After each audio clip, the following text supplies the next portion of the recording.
There is often much discussion during Grand Tours about how much time the so-called climbers need to put into the time trialist, or vice versa, to secure the lead. And this year's Giro d'Italia is a particularly good example because Tom Dumoulin, defending champion of the Giro, is also time trial world champion. He is chasing Simon Yates in pink, who has made his lead on climbs and in bonus seconds. So why is the time trial on stage 16 so crucial? Well, no one could possibly call Dumoulin a poor climber. He's just not quite as good on the steep climbs as the pure climbers. And the so-called climbers are bloody strong at time trials as well. They're just not as strong as the time trial specialists. This is pro cycling after all, and the riders are all very, very strong. But the time trial on stage 16 of the 2018 Giro is seen as Dumoulin's big opportunity to make time for the GC on the smaller climbers. But why is a flat time trial different to mountain stages anyway? And why is it so often assumed to be due to body size? Which riders are stronger on climbs versus flat time trials? Well, let's try the simple answer. Of course, it seems obvious initially.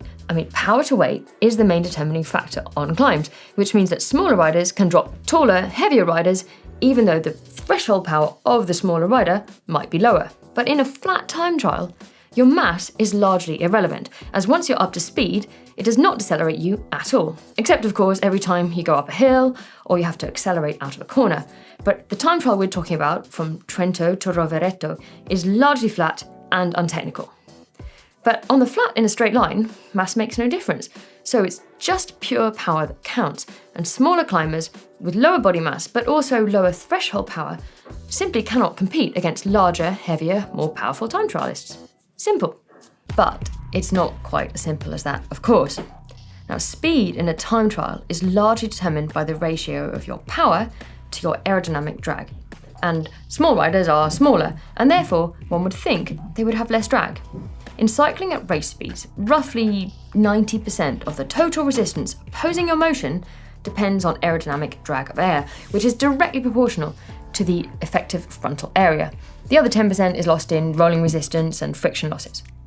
So here we've got the equation for drag force, where Fd is the drag force, Cd is the coefficient of drag, A is your frontal area, that's a half, rho here is your air density, and U is the relative wind speed.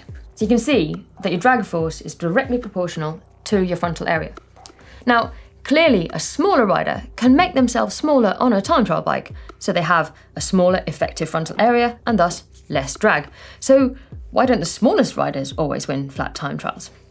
Well, that's because it's a little bit more complicated even than that. It's due to a non-linear relationship between body mass and frontal area. So in general, and I want to stress that this is a gross generalization, and of course every human body and every cyclist is different, which is why the sport is exciting, but in general there is a non-linear relationship between the muscle mass and the effective frontal area. By which I mean that as a rider's size increases, their muscle mass increases, and I'm talking about lean pro cyclists here. When I put on a bit of weight, it's normally due to more chocolate rather than my muscle mass increasing, sadly. So their frontal area also increases, but not by as much as their muscle mass. This is because frontal area can be approximated as having roughly a squared relationship with your height, while muscle mass can be approximated as having roughly a cubed relationship with your height. So for a given increase in effective frontal area for a bigger rider, their threshold power actually increases even more relative to a smaller rider. Now, this is a cube versus squared relationship. So basically that means that a larger cyclist's power to drag ratio really should be better than that of a smaller cyclist if those riders are well matched on a climb. And that is why size does matter and why Yates will have his work cut out to hold off Dumoulin in stage 16's time trial.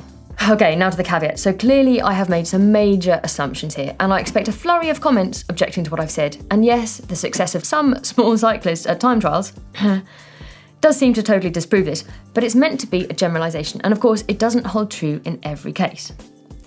Let's think about some things that change the equation. Firstly, position. Now, frontal area, effective frontal area, is as much due to position and thus the equipment and the flexibility and the physiology of a cyclist as to their size. I'm assuming that small and tall riders can scrunch themselves up into exactly the same time trial position, but it's a personal thing on a rider-by-rider case. Secondly, body shape. Now, body shape is about much more than just height. So some riders have wider shoulders, for example, and thus a larger effective frontal area. And that's not necessarily dependent on height, although it might correlate. Thirdly, you've got your drag factor, the drag coefficient, actually. The frontal area is not the only direct correlation with drag force, as you can see from this equation. The drag coefficient, which describes the aerodynamic efficiency of a body independent of its size or shape, is actually really hard to predict. In fact, the only way to measure it for a complex shape, like a cyclist on a bike, is really through direct testing in a wind tunnel. Now, some cyclists just have better time trial positions and thus a lower drag coefficient. That's a separate consideration from their frontal area and size. Next, we come to weight. Now, weight is actually important in a time trial at every hill and every corner. That requires the rider to slow down, so whenever the rider has to re-accelerate. Next, we come to pacing. And of course, there's a very different way of riding a time trial to riding a long climb at Grand Tours. So in a race, a climb is never ridden steady. It's a very different physiological load to a time trial, especially a flat time trial where the pace should be fairly steady. So it's a very different physiology required for the two. Next, and I think most importantly, to be honest, we come to mentality. So some cyclists are simply better at time trialing in terms of their mentality, and some are better at suffering and attacking on climbs. That's a very complex issue to do with sort of self-confidence, focus, targets, what people think they're good at. So that's a really complicated one to deal with. Now, I hope this video equips you to predict the results of the 2018 Giro d'Italia, although I doubt it given all the caveats, and I expect that the time trial on stage 16 will totally stuff up my very generalised analysis. So if you want to check out a much better video about time trials, why not look at Tom Dumoulin's World Champion Strike time trial bike, which Dan caught a glimpse of at the Abu Dhabi Tour.